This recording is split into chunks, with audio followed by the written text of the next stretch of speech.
Addanki branch canal 18వ mile దగ్గర నుంచి ప్రకాశం జిల్లా స్టార్ట్ అవుతుంది అనమాట. ఇక్కడ నుంచి 35 కిలోమీటర్ల పొడవునా కిందకి నీళ్లు వెళ్ళాలి. దాదాపు 1,80,000 ఎకరాలకి నీళ్లు ఇవ్వాలన్నమాట. ఇక్కడ ఖచ్చితంగా మాకు 1,200 క్యూసెక్ నీళ్లు వస్తే గానీ కిందకి వెళ్ళవు. చాలా చోట్ల గడిచిన 5 సంవత్సరాల నుంచి షిల్ట్ రిమూవ్ చేయకపోవడం గానీ, కట్టల్లో పెట్టకపోవడం వల్ల చాలా నీళ్లు వేస్ట్ అయిపోతున్నాయి.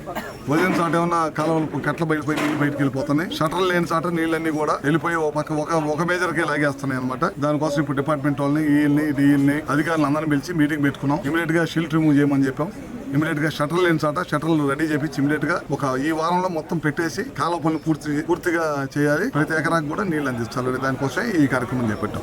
మన కాన్స్టిట్యూషన్ ఉన్న రిజర్వాయర్లు ఉన్నాయి కదా, పోలేరు రిజర్వాయర్. అది ఇప్పుడు పోలేరు రిజర్వాయర్ కూడా ఒక రిజర్వాయర్ భూసేకరణ అయిపోయింది.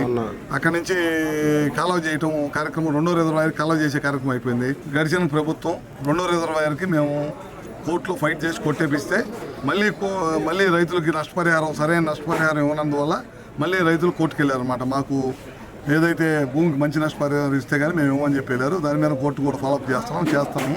వచ్చే సంవత్సరం ఖచ్చితంగా ఫస్ట్ రిజర్వాయర్కి, కొరిసిపాడులో ఉండే రిజర్వాయర్కి నీళ్లు పెట్టించే కార్యక్రమం అయితే మాత్రం వచ్చే సంవత్సరం పెడతాం. దాని కింద 85 కోట్ల రూపాయలు ముంపు గ్రామాలు ఉండే 2 గ్రామాలు